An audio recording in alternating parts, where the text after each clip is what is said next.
berbahagia, dan terakhir kami mintakan kepada anak-anak agar tetap berada di samping belakang dan diharapkan agar tidak bermain ketika melaksanakan sholat tarawih.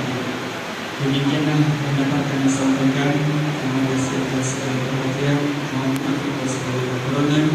Wassalamualaikum warahmatullahi wabarakatuh.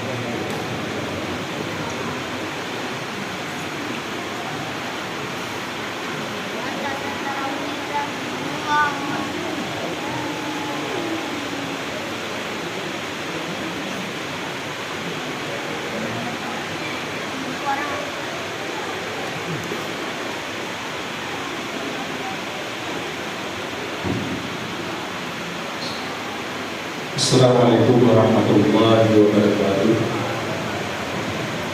Alhamdulillah Rabbil